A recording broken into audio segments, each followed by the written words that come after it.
श्री राधे राधे। भक्तों, आप श्रवण कर रहे थे श्रीमद् भागवत गीता के महात्म्य को।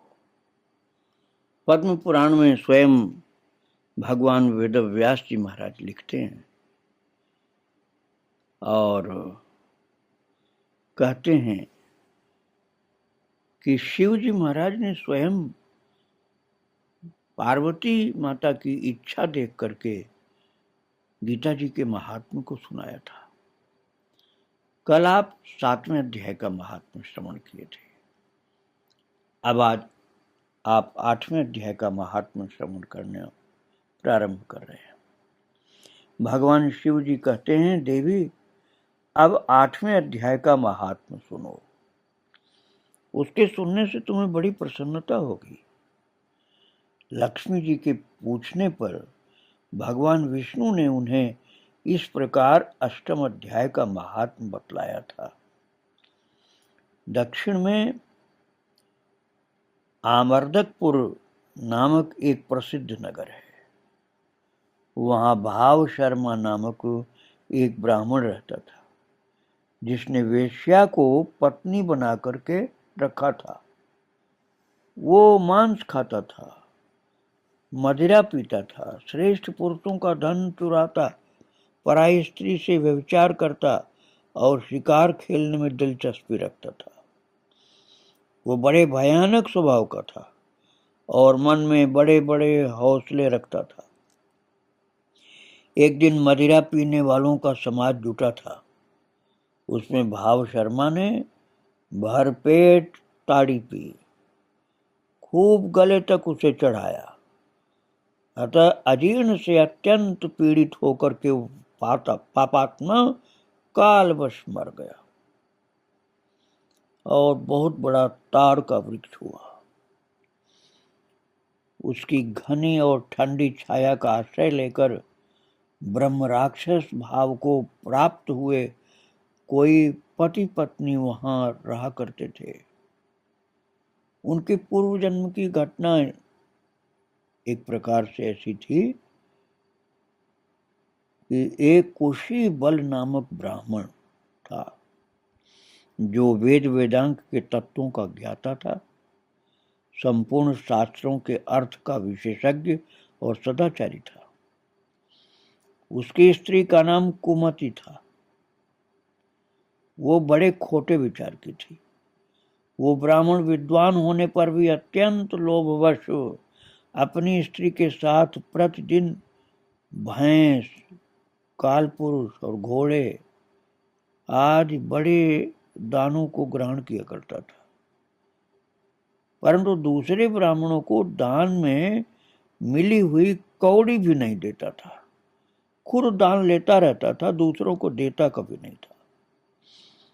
वे ही दोनों पति पत्नी कालवश मृत्यु को प्राप्त होकर ब्रह्म राक्षस हुए। वे भूख और प्यास से पीड़ित हो इस पृथ्वी पर घूमते हुए उसी ताड़ वृक्ष के पास आए और उसके मूल भाग में विश्राम करने लगे।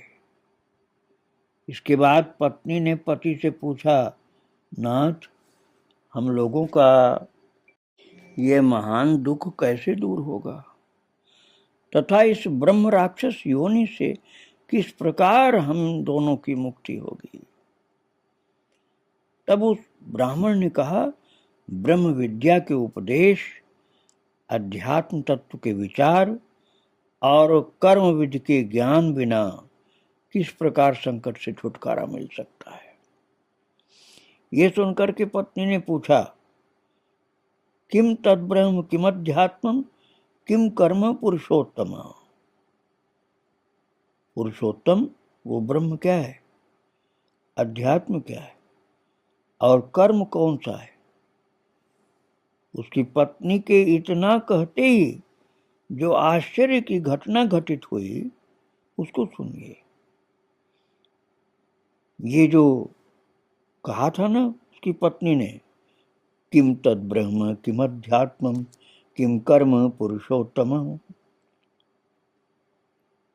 महाराज, ये वाक्य जो है संस्कृत का, ये गीता जी के 8वें अध्याय का आधा श्लोक था और उसके श्रवण से वो वृक्ष उस समय ताड़ के रूप को त्याग कर भाव शर्मा नामक ब्राह्मण हो गया। तत्काल ज्ञान होने से विशुद्ध चित्त होकर वो पाप के चोले से मुक्त हो गया तथा उस आधे श्लोक के ही महात्म से वे पति पत्नी भी मुक्त हो गए। उनके मुख से दैवात ही 8वें अध्याय का आधा श्लोक निकल पड़ा था, जानबूझ के नहीं, अनजान में ही। और इसके बाद तो आकाश से एक दिव्य विमान आया और वे दोनों पति पत्नी उस विमान पर आरूढ़ होकर स्वर्ग लोक को चले गए। वहां का ये सारा वृत्तांत अत्यंत आश्चर्यजनक था। उसके बाद उस बुद्धिमान ब्राह्मण भाव शर्मा ने आदर पूर्वक उस आधे श्लोक को लिखा और देव देव जनार्दन की आराधना करने की इच्छा से वो मुक्तिदायिनी काशीपुरी में चला गया। वहां उस उदार बुद्धि वाले ब्राह्मण ने भारी तपस्या आरंभ की। उसी समय क्षीर सागर की कन्या भगवती लक्ष्मी ने हाथ जोड़कर देवताओं के भी देवता जगतपति जनार्दन से पूछा, नाथ आप सहसा नींद त्याग कर खड़े क्यों हो गए?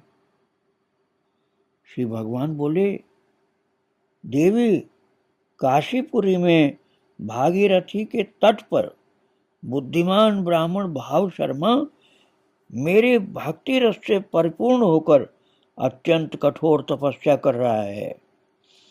वह अपनी इंद्रियों को वश में करके गीता के 8वें अध्याय के आधे श्लोक का लगातार पाठ करता है। मैं उसकी तपस्या से बहुत संतुष्ट हूं। बहुत देर से उसकी तपस्या के अनुरूप फल का विचार कर रहा था। प्रिय, वह आधे श्लोक का निरंतर जप कर रहा है। इस समय वो फल देने को, जो उसने जप किया है, तप किया है, उसका फल देने के लिए मैं उत्कंठित हूं। पार्वती माता ने पूछा भगवान भोले बाबा से, भगवान, श्री हरि सदा प्रसन्न होने पर भी जिसके लिए चिंतित हो उठे थे, उस भागवत भक्त भाव शर्मा ने कौन सा फल प्राप्त किया? श्री महादेव जी बोले, देवी, द्विज श्रेष्ठ भाव शर्मा प्रसन्न हुए। भगवान विष्णु के प्रसाद को पाकर आत्यंतिक सुख, मोक्ष को प्राप्त हुआ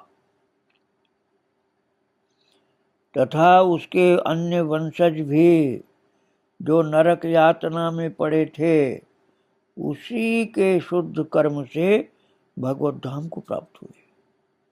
पार्वती, ये गीता जी के 8वें अध्याय का महात्म थोड़े में ही तुम्हें बताया है। इस पर सदा विचार करते रहना चाहिए। गीता जी के 8वें अध्याय का महात्म तुमने श्रवण किया। जो भक्त इसको श्रवण करेगा और गीता जी के 8वें अध्याय का पाठ करेगा, उसे इसी प्रकार से भगवत कृपा से लाभ प्राप्त होगा। भक्तों, इसलिए हम लोगों को भी गीता जी के 8वें अध्याय को आदर पूर्वक पाठ करना चाहिए। यह आपने श्रवण किया गीता जी के 8वें अध्याय का महात्म्य। आज प्रभु को और उनके भक्तों को प्रणाम करके यहीं विराम दे रहा हूं।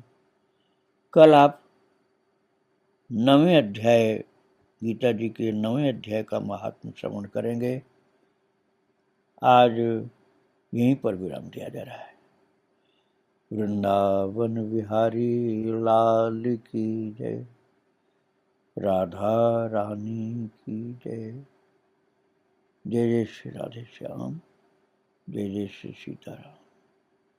श्री राधे राधे। जय जय श्री राधे राधे।